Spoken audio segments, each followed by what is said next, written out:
Assalamualaikum warahmatullahi wabarakatuh. Di sini saya dan Sila akan menjelaskan sedikit tentang penjajahan dunia barat terhadap Islam. Pada awal kebangkitan, Eropa menghadapi tantangan yang besar, yaitu kekuatan-kekuatan Islam yang besar, terutama kerajaan Turki Utsmani di Turki. Tidak ada jalan lain. Mereka harus menembus laut yang semula dipandang sebagai dinding yang membatasi gerak mereka. Mereka berusaha meneliti rahasia alam dan berusaha untuk menaklukkan lautan serta menjelajahi benua. Setelah Christopher Columbus menemukan benua Amerika pada tahun 1492 Masehi dan Vasco da Gama menemukan jalan ke timur melalui Tanjung Harapan pada tahun 1498 Masehi, benua Amerika dan Kepulauan Hindia jatuh ke tangan Eropa.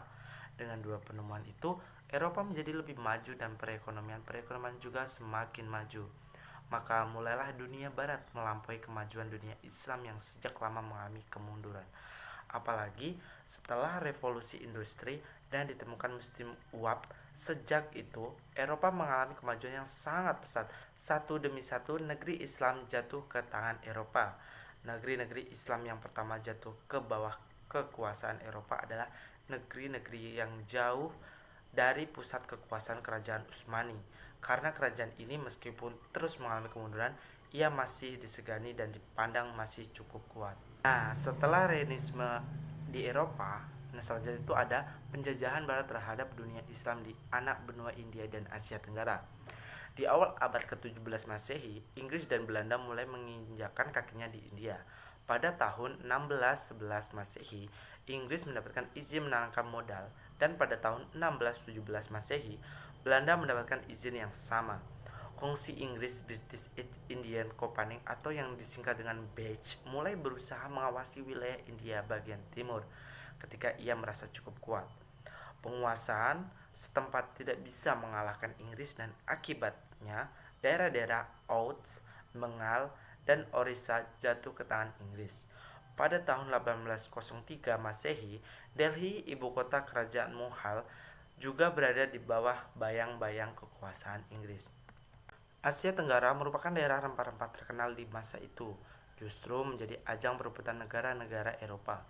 Kekuatan Eropa malah lebih awal menancapkan kekuasaannya di daerah ini. Kerajaan Islam Malaka yang berdiri pada awal abad ke-15 Masehi di Semenanjung Malaya, yang strategis dan merupakan kerajaan Islam kedua di Asia Tenggara setelah Samudra Pasai, ditaklukkan Portugis pada tahun 1511 Masehi. Pada tahun 1521 Masehi, Spanyol datang ke Maluku dengan tujuan dagang. Spanyol berhasil menguasai Filipina, termasuk di dalamnya beberapa kerajaan Islam seperti Kesultanan Buayan dan Kesultanan Sulu. Akhir abad ke-16 Masehi, giliran Belanda, Inggris, Denmark, dan Prancis yang datang ke Asia Tenggara. Akan tapi dua negara yang disebut terakhir tidak berhasil menjajah negeri di Asia Tenggara dan hanya untuk berdagang.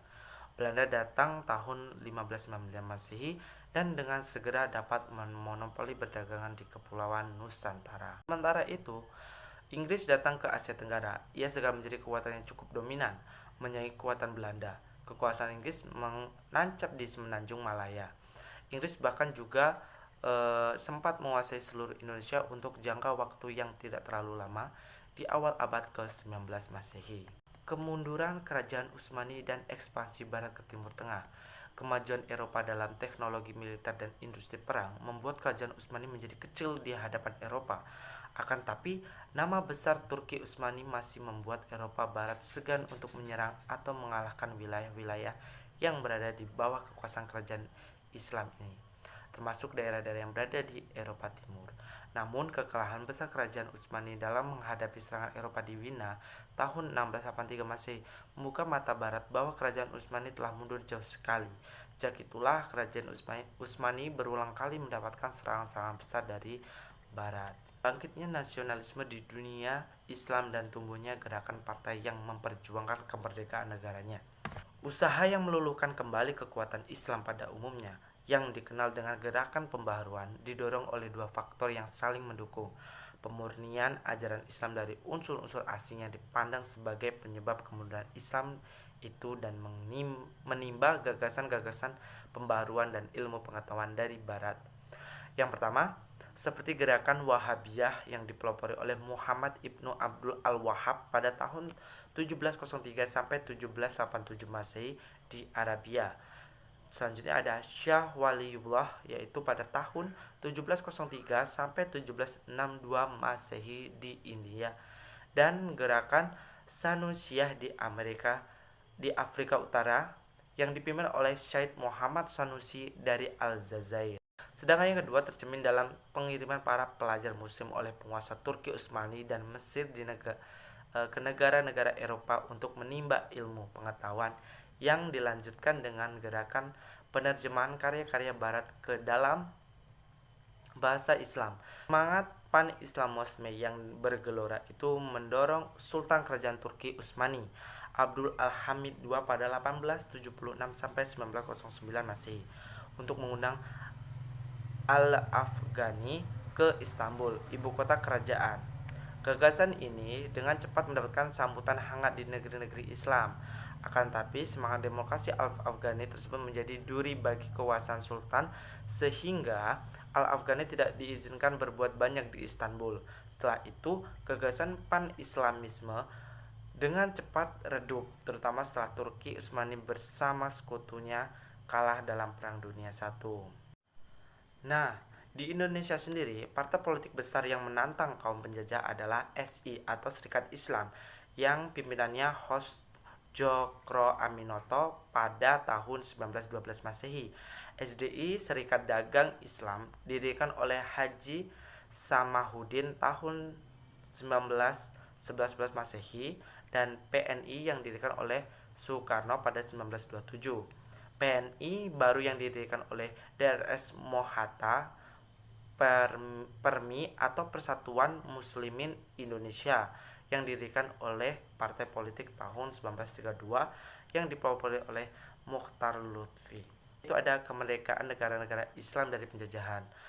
Munculnya gagasan nasionalisme yang diikuti dengan berdirinya partai-partai politik merupakan modal utama umat Islam dalam perjuangannya untuk mewujudkan negara merdeka yang bebas dari pengaruh politik Barat.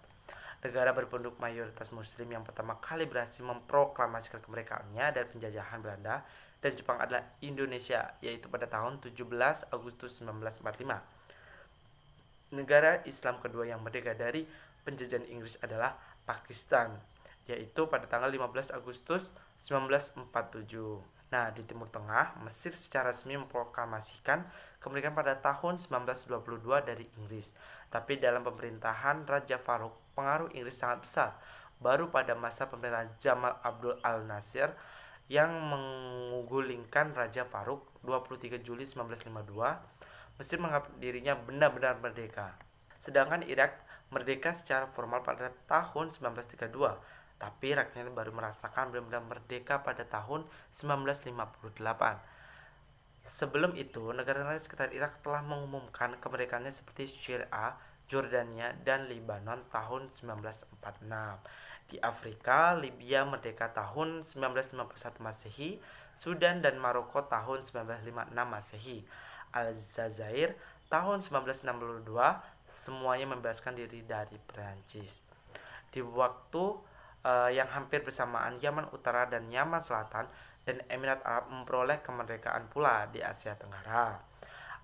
Malaysia yang waktu itu termasuk Singapura mendapat kemerdekaan dari Inggris pada tahun 1957 dan Brunei Darussalam pada tahun 1948. Sekian, terima kasih dari saya. Apabila ada kesalahan, terima kasih. Wassalamualaikum warahmatullahi wabarakatuh.